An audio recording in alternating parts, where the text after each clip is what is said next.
He was awesome. We never, after a game or what, we never taught football at home. He was dad at home. He was never a coach at home. And as time went on, and now I realize that was a big deal, and I appreciate that more now than probably I did back then. Great question. I think the community, the people, the kids, it's just. You hear about right fits all the time. A coach goes somewhere in a right fit, and it just seemed to be the right fit. His personality, and he got to work with some great coaches, and it just, I don't know if it's any one thing, but it just the people, just a great place to be, and he thrived in it and loved it. I think he had opportunities to leave, and I don't even think he entertained them hardly at all. He wasn't going to leave. He was a red elephant for life, for sure. I was 12 or 13 years old playing in a tennis tournament, and I thought I was fairly good and all this, and my mom and dad were there, of course, and I got beat 6-0, 6-0, probably no joke, within 20, 25 minutes. And I can remember coming off the court, and I had tears in my eyes. I was humiliated. I was disappointed. I thought I'd let my mom and dad down, especially my dad being that tough, authoritative coach figure. And it made an impact because he laughed, he gave me a hug. He said, "You got your you-know-what beat." And so for me, from that point on, and it's kind of weird I couldn't articulate it then, but I felt like his love for me was certainly unconditional. I didn't have to win or perform well to gain his favor, and I always knew that. So that was a big deal because I got humiliated, and he loved me anyway. And that kind of set me free, and it kind of set the stage when I played for him that I wanted to perform well just to honor him, but I didn't feel that I had to. I think there's a big difference. So for me, that coach-dad relationship was pretty special.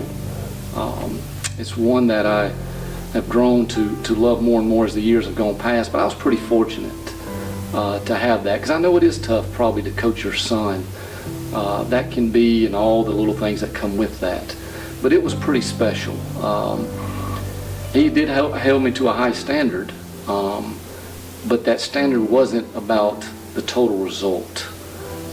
It was about everything that went in to get the result, and I was good with that. I was fine with that. So it worked really well for us. And as far as other players, he held them to the same high standard. Was very tough on them. But I think he could hold people to a high standard and still everybody felt loved. And that's a big skill. That's a talented skill. Coach Gruhn went out on a limb and started a sophomore. And that's back when we wore tearaway jerseys. And I gave mine away at the end of the game. And Coach Gruhn saw me. And he gets on the bus after the game and goes, "Carpenter, you owe me $10 for that jersey." That's just the way he was. Matthew remembers how supportive his mother was for his father through everything.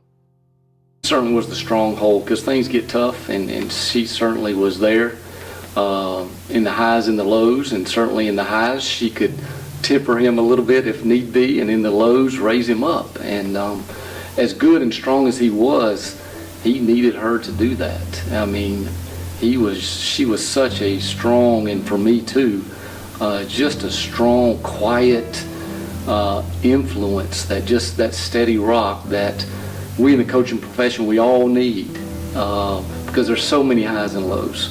And fortunately, he had a lot of highs. Well, there's a couple things. I remember the tearaway jerseys, and I had to be responsible to make sure the kids got tearaway their jerseys. That was a great thing. And I used to get some for Christmas. Santa Claus would always bring me tearaway jerseys, so I was fantastic.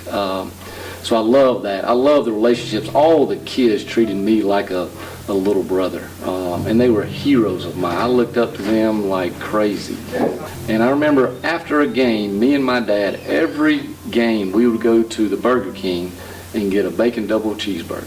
Every single game. I wouldn't go there now, but back then we went, and it was like, for a kid, best memory. simple, but best memory. We went to Dalton one night and played football, and we were getting beat at the half. Chris Carpenter was our quarterback, and we had, back then we had chalkboards, and he had that ring on you're talking about in driver's ed, and he was just beating that chalkboard. He said, "Oh my God, we rented all these great Greyhound buses to come up here, and we just playing like crap." Well, we come back in the second half, and I think we win the game 9-7. We kicked one of the ugliest field goals ever in the history of Gainesville High School. A guy named Bobby Grant kicks a field goal. Phil Jackson, who's doing the radio, calls it no good. My wife, who was back in Gainesville, didn't know it till the next morning when I got home that we had won the game. Phil Jackson had said the kick was no good. And we beat Dalton 9-7 or 10-7 right there to me. I think it was 9-7. Classic defensive battle. And we wound up eating McDonald's hamburgers that night. And he said, after this, we played so great, we're eating hamburgers, and all these people were eating at the Western Sizzling in Dalton. It's amazing what you remember. The scoreboard is it's on the bottom of I wouldn't say the bottom, but it's down there. There's so many other things that are so much bigger than a scoreboard. I think he worked really, really hard. And so he was, but he worked so hard, but I never felt like I lost my dad to being too, I don't know how he did that. How that was a gift, but he made me feel very loved and welcomed and not an absentee dad. And he worked long hours. He could create a belief in people, and he just had a gift to do that. He made people better than they were just by helping them believe in themselves that they were greater than they were. What does it mean to Matthew Gruhn that his dad is being honored tonight? Well, obviously it means a great deal. It's one of the coolest things that Gainesville was doing. I think it would be if you had to rank things. I don't know if you rank awards or rank things. Would this be number one? Probably so. I mean, this is just such a cool thing that everybody's doing, and it's to be a part of the first one. My parents spent 69 years here, and he spent 39 years, and you do that, that's unheard of. And his whole life and my mom's life was this school, and to be honored, celebrated for that, it's a huge, huge deal.